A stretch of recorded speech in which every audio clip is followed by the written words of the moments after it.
Hey guys, पढ़ाई साथी के इस वीडियो में आपका दोबारा से स्वागत है। और दोस्तों, इस वीडियो में हम जानेंगे माइनस प्लस का पूरा कॉन्सेप्ट, जोड़ से लेकर भाग तक। जी हाँ दोस्तों, अगर आपको माइनस प्लस में बहुत ही ज़्यादा कन्फ्यूजन होता है, माइनस का जोड़ तो आता है लेकिन आप गुना भूल जाते हैं, गुना आता है तो आप भाग भूल जाते हैं, या आप कहे तो घटाओ की जगह जोड़ कर देते हैं, तो आज का ये सारे क्वेश्चन जितने भी है ना, भूलने का आदत सारा का सारा आज हम दूर कर देंगे।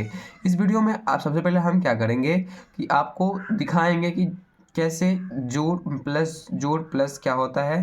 मतलब आपको सबसे पहले कॉन्सेप्ट समझाएंगे, इसके बाद हम उदाहरण ले लेके आपको समझाने की कोशिश करेंगे। तो दोस्तों चलिए वीडियो को स्टार्ट करते हैं और चलते हैं सीखने की एक नए जर्नी पर। दोस्तों, माइनस प्लस की कॉन्सेप्ट की बात करें तो सबसे पहले जो है जोड़ की बात करते हैं। जोड़ में क्या होता है कि प्लस जोड़ प्लस, यानी दो संख्या अगर प्लस में रहे तो जोड़ के भी प्लस में ही आ सकता है। अभी मैं आपको बताऊंगा कि उदाहरण से किस तरीके से यहाँ पे आ रहा है। दोस्तों, आपको तो पता ही होगा कि संख्या हमेशा दो ही तरह के होते हैं, एक तो या तो माइनस वाली होता है और एक तो प्लस वाली होता है। माइनस वाली संख्या को ऋणात्मक संख्या बोलते हैं और प्लस वाली संख्या को धनात्मक संख्या बोलते हैं। तो यहाँ पर हम क्या करेंगे कि धनात्मक संख्या लेंगे, यानी दो धनात्मक संख्या का जोड़ हमेशा धनात्मक ही होगा। इसे चेक करने के लिए आप दो धनात्मक संख्या ले लीजिए। चलिए, मान लीजिए कि आपने एक दो धनात्मक संख्या लिया, प्लस वाली संख्या, और मान लीजिए इसको आप एक प्लस वाली संख्या से जोड़ रहे हैं, जैसे कि 6। 6 भी क्या है, प्लस की धनात्मक संख्या है। क्यों? क्योंकि 6 के पीछे कोई माइनस का चिन्ह नहीं लगा हुआ है। तो अगर हम इसको जोड़ेंगे तो 8 आएगा, और 8 आया तो 8 क्या माइनस में आ रहा है? नहीं, प्लस में आ रहा है। यानी ये जो कौन कह रहा है, ये जो पहला इसका रूल है, कह रहा है कि अगर प्लस वाली संख्या को प्लस वाली संख्या से जोड़ेंगे तो हमेशा प्लस में ही आंसर आएगा। इसके बाद दूसरा रूल कहता है कि माइनस जोड़ माइनस, यानी अगर हम माइनस को माइनस वाली संख्या से जोड़ेंगे, माइनस वाली संख्या को माइनस वाली संख्या से जोड़ेंगे तो आंसर भी किस चीज़ में होगा? माइनस में ही होगा। चलिए इसे उदाहरण से समझते हैं। उदाहरण के तौर पे आप ले लीजिए, मान लीजिए आपने कोई माइनस वाली संख्या सोची, जैसे मान लीजिए फॉर एग्जांपल के लिए आपने माइनस की 3 सोचा। इसके बाद जोड़, आपने मान लीजिए आप माइनस का आप 4 सोच रहे हैं, तो माइनस के 3 जोड़ माइनस का 4, इसको अगर हम जोड़ेंगे तो देखिए दोनों संख्या माइनस में है, ये भी माइनस का 3 है और ये भी माइनस का 4 है। तो दोनों संख्या अगर दोनों माइनस में ही है तो दोनों क्या हो जाएंगे? जुट जाएंगे। तो माइनस का 3 और माइनस का 4 मिलके कितने हो जाएंगे? माइनस के 7 इसका आंसर हो जाएगा। ठीक है, और चलिए अब हम थर्ड रूल की बात करते हैं। तीसरा जो रूल है वो हम बात करते हैं। दोस्तों, अभी हमने देखा कि एक संख्या अगर प्लस में हो तो दूसरी संख्या भी प्लस में हो तो जोड़ का प्लस ही आता है। एक संख्या अगर माइनस में हो, दोनों संख्या अगर माइनस में हो तो जोड़ का भी माइनस में ही आता है। लेकिन दोस्तों, आप जरा सोचिए कि एक संख्या प्लस में हो और एक संख्या माइनस में हो, तब वहाँ पर हम क्या करेंगे? बहुत सारे बच्चों को इसमें कन्फ्यूजन होगा कि सर ये संख्या तो माइनस में है और ये संख्या तो प्लस में है, यानी इस सेट का संख्या माइनस में है और इस सेट की संख्या प्लस में है। कोई बात नहीं दोस्तों, किसी भी साइड का संख्या प्लस में हो चाहे माइनस में हो, बात एक ही होता है। तो अगर चाहे इस सेट की संख्या प्लस में हो और चाहे इस सेट की संख्या माइनस में हो, कोई दिक्कत नहीं है। वहाँ पर हम क्या करेंगे? घटाव करेंगे। क्या?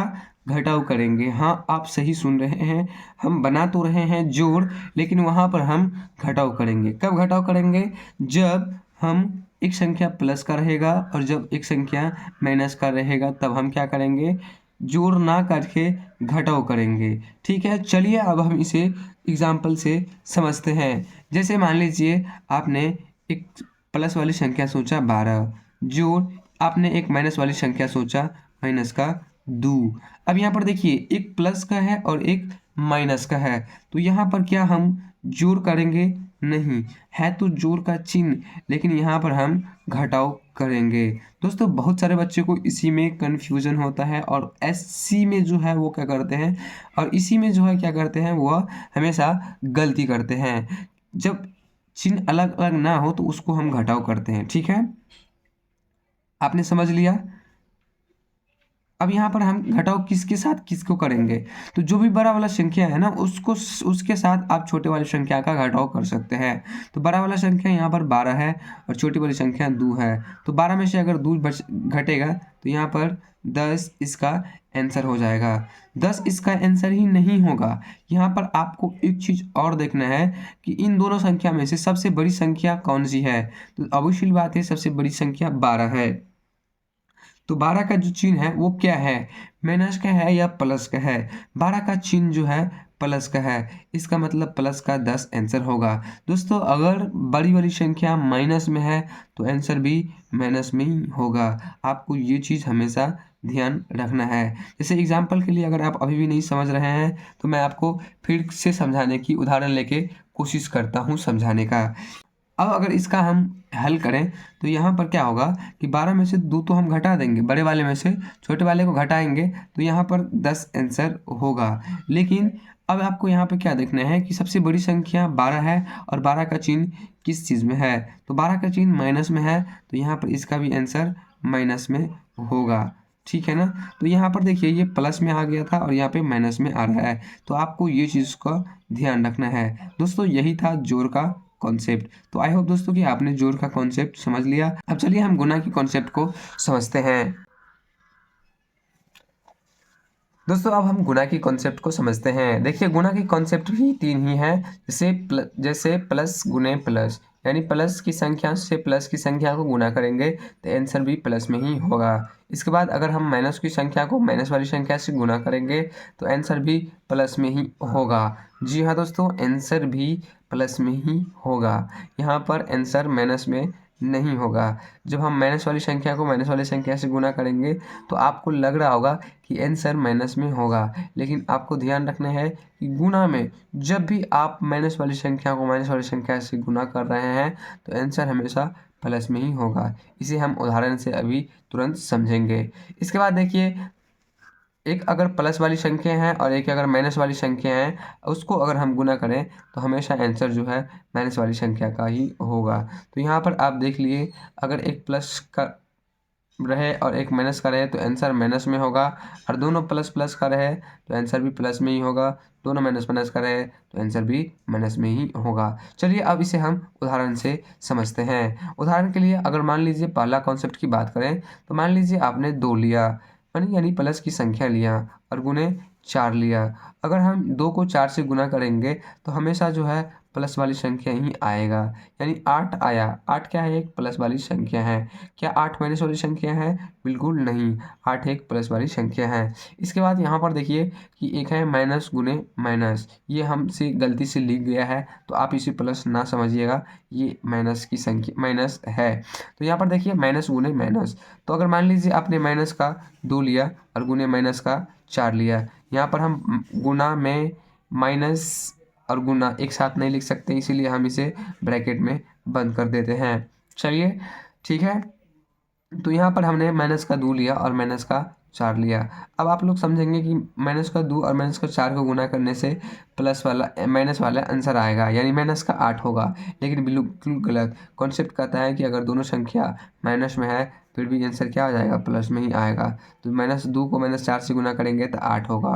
ठीक है, समझ रहे हैं। चलिए अब हम थोड़ा और एग्जाम्पल से समझते हैं। जैसे कि यहाँ पर देख लीजिए, एक प्लस की संख्या है और एक माइनस की संख्या है, यानी अगर हम एक प्लस की संख्या लेते हैं, जैसे मान लीजिए हमने 2 प्लस की संख्या लिया और गुना माइनस का 4 लिया, तो अब यहाँ पे क्या होगा कि 2 को हम तो 4 से गुना करेंगे 8 तो होगा, लेकिन 8 किस चीज़ में होगा भाई साहब, 8 हमेशा माइनस में ही होगा। अगर मान लीजिए इसी साइड का, अगर मान लीजिए हम 2 यहाँ पर 2 ही माइनस का लेता, ठीक है ना, और गुने 4 लेता, प्लस का 4 लेता, इसे हम ब्रैकेट में नहीं देना चाहिए लेकिन हम दे दिए, कोई दिक्कत नहीं था। अब तो क्या हो जाएगा, एक माइनस का है एक प्लस का है, कोई दिक्कत नहीं है, फिर भी आंसर क्या हो जाएंगे, माइनस में हो जाएंगे। मैंने इसे इसलिए लिखा क्योंकि बहुत सारे बच्चे बोलेंगे कि सर इधर का प्लस में है इधर का माइनस में है, कोई आवश्यकता नहीं है। अगर इधर का भी प्लस में हो और इधर का भी माइनस में हो, आंसर इतना ही आएगा। ठीक है दोस्तों हमने गुना और जोड़ की कॉन्सेप्ट को बिल्कुल आसान तरीके से समझ लिए हैं। अगर आप गुना और जोड़ का कॉन्सेप्ट नहीं समझे हैं तो फिर से आप स्किप करिए और फिर से स्टार्ट करिए देखना। अब हम चलिए भाग का कॉन्सेप्ट सीखने के लिए रेडी होते हैं। तो भाग का कॉन्सेप्ट सीख के इसके बाद मेरा वीडियो समाप्त हो जाएगा। तो भाग का कॉन्सेप्ट बिल्कुल गुना की कॉन्सेप्ट की जैसा ही है, इसमें कुछ आपको अलग करना ही है, नहीं है, बिल्कुल हाँ वैसे ही। जैसे यहाँ पर हमने गुना का कॉन्सेप्ट देखा था, अब यहाँ पर मैं आपको भाग का कॉन्सेप्ट भी इसी तरीके से बता देता हूँ। यहाँ पर देखिए, दो अगर प्लस की संख्या को भाग करेंगे तो आंसर हमेशा प्लस की संख्या में ही आएगा।